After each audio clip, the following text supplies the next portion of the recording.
What is going on, ladies and gentlemen? Welcome back to another episode of the Supercoach podcast here on Prop Culture.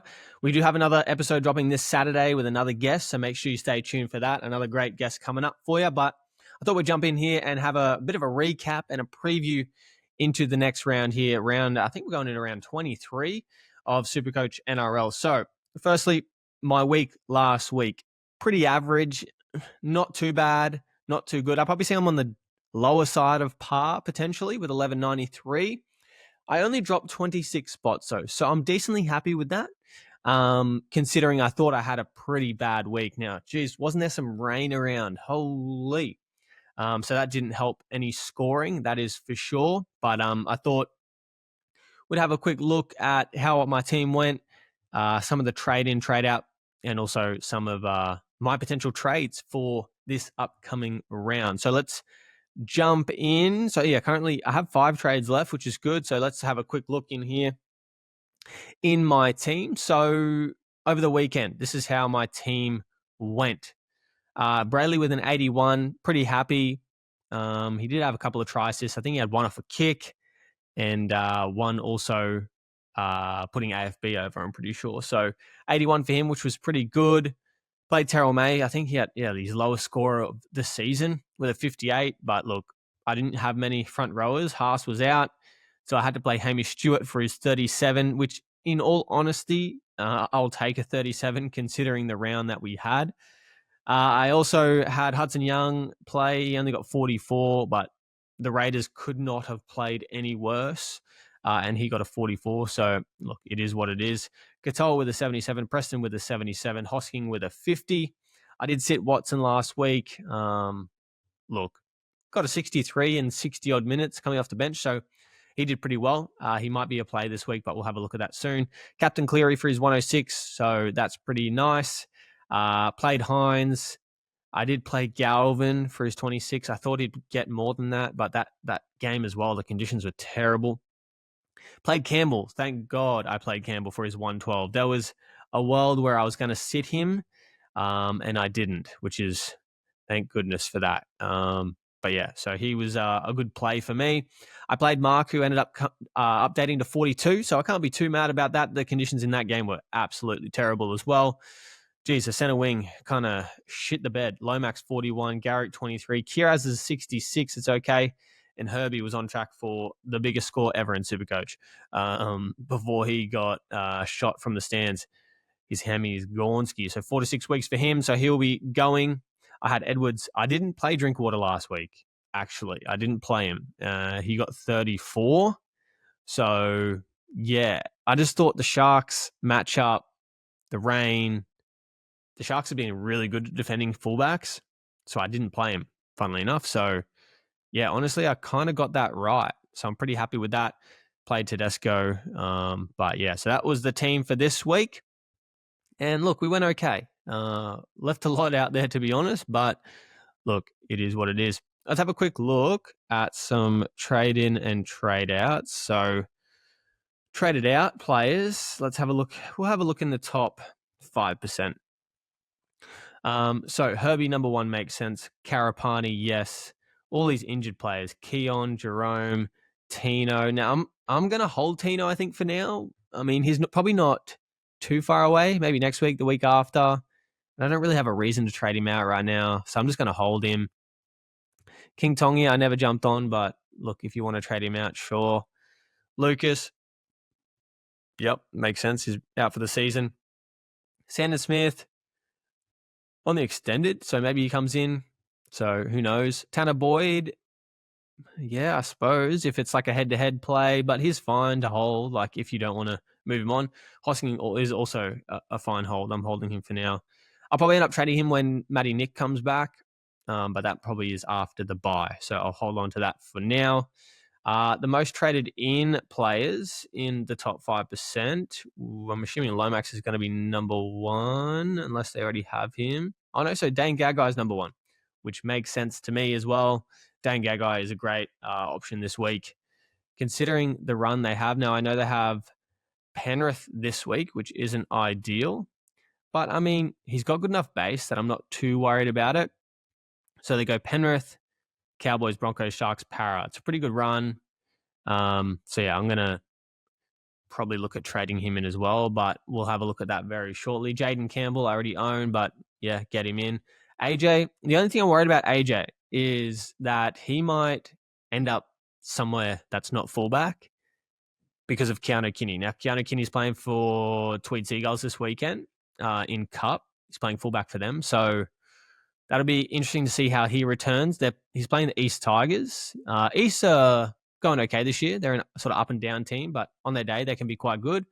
Will be an interesting match. Tweed aren't running that well this year. So be interesting to see how he goes because he could come back next week into fullback and then AJ just isn't a great trade. Like I understand this week he's playing Souths, but for me, who's playing overall, I don't think I can touch AJ at the moment. Zach Lomax already have him, but look, if you don't have him, get him in. Aaron Clark, a lot of people trading for a front row this week, considering the Tigers bye and Terrell May. So I can make sense of Aaron Clark. He's been quite good. James Fisher-Harris is on the extended, so I would keep an eye out for him coming in. But I still think Aaron Clark's a great trade-in. He might be on the radar for me as well, but we'll have a look at that very soon. RTS is a great pod. Base is up recently. Yeah, he's a great option. Bo Fermor, rather, is an interesting one because he scored decently well. Let's have a look how he went last week.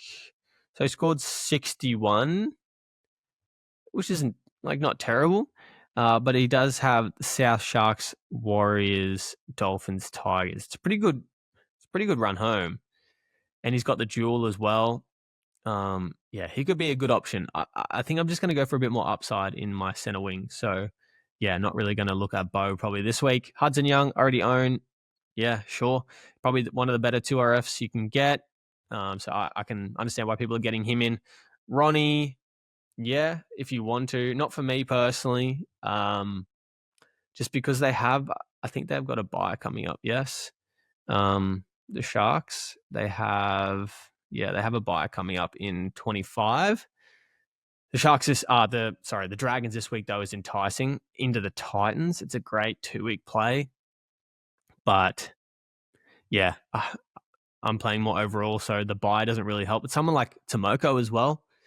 I'm a Raiders fan. I would love to get a Raider in, but with the buy and stuff like that, I just don't think I can do it.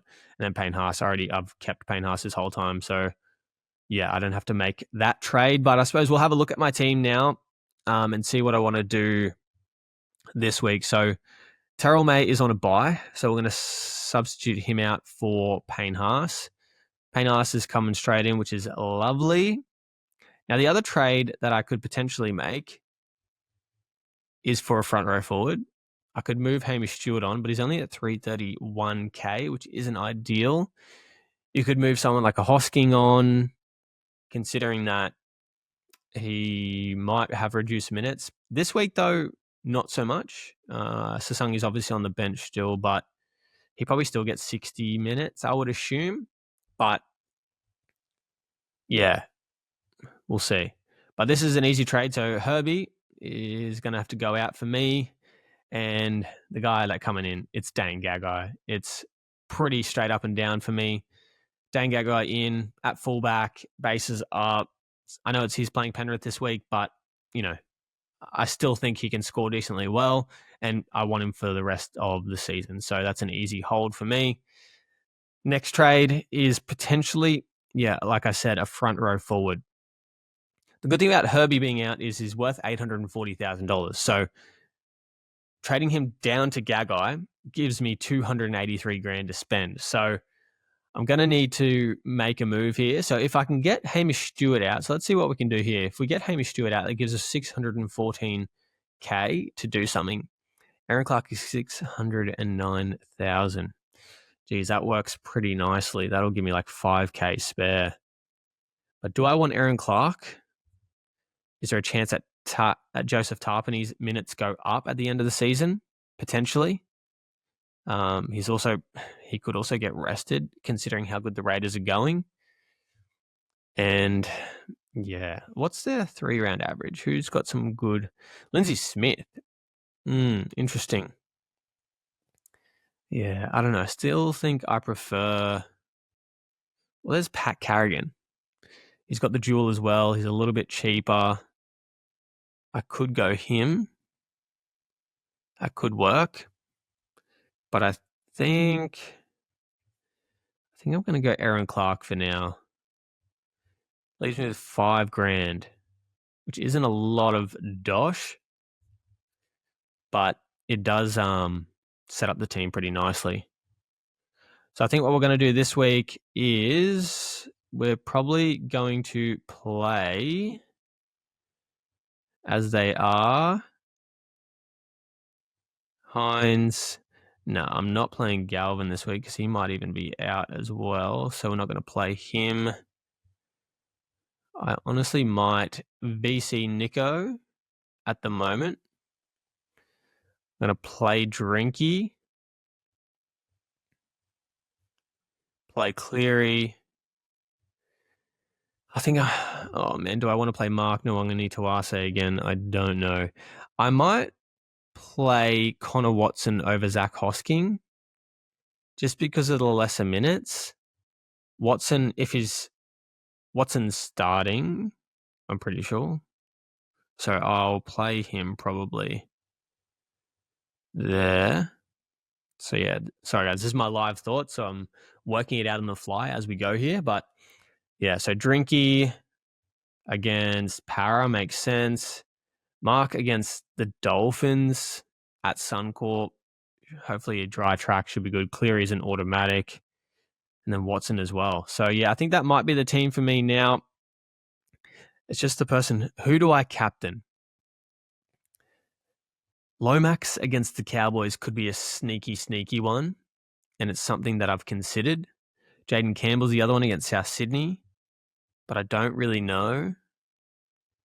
To be honest, I'd love to VC Cleary into a C Nico, but I can't because of them both being at fullback, at halfback rather. It might be a VC Hines into a C Tedesco. That might be the play.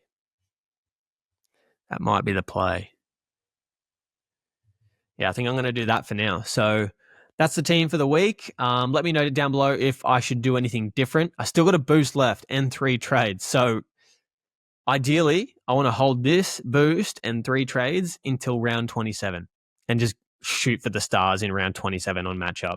Because if we have a quick look, what are the matchups for round 27? Here, let's have a look. Round 27. Broncos Storm, no. Who's playing South? So Sydney Roosters are playing South. So you could look at a Sam Walker potentially for that week.